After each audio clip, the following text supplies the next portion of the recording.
Narito tayo sa Heritage of Cebu Monument na matatagpuan sa Plaza Parian. Alam niyo ba na ang parian ay mula pa sa salitang pari-pari na ibig sabihin ay partir?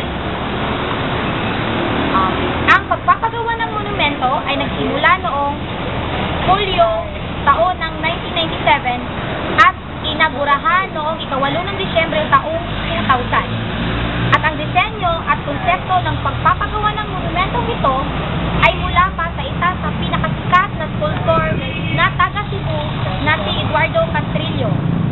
At ang gamit na mga bagay sa pagpapagawa ng monumento ay ang combined cement, iron, and ang monumento rin ito ay nagpapakita ng iba't ibang mahalagang pangyayari ng kasaysayan ng mga taga Cebu.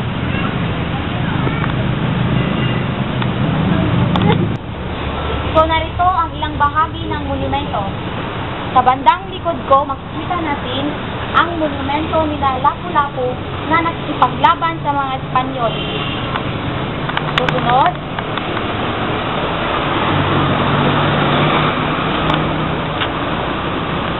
Sa may bandang itaas naman, makikita natin ang Magellan's Cross. Ang unang misa na ginawa sa Pilipinas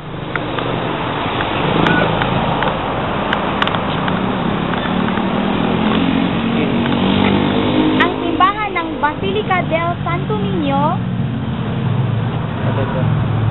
ang Cebu Metropolitan Cathedral, ang simbahan naman ng San Juan Bautista, at ang Fort San Pedro sa may harapan.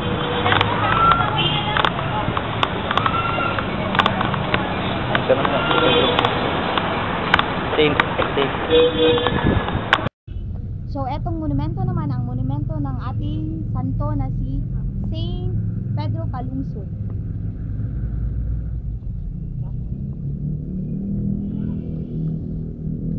Ang ating dating Pangulo na si Sergio Osmeña Jr.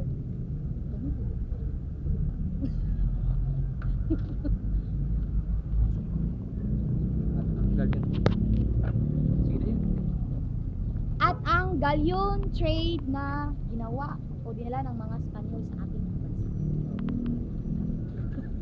Bubaw pa ko.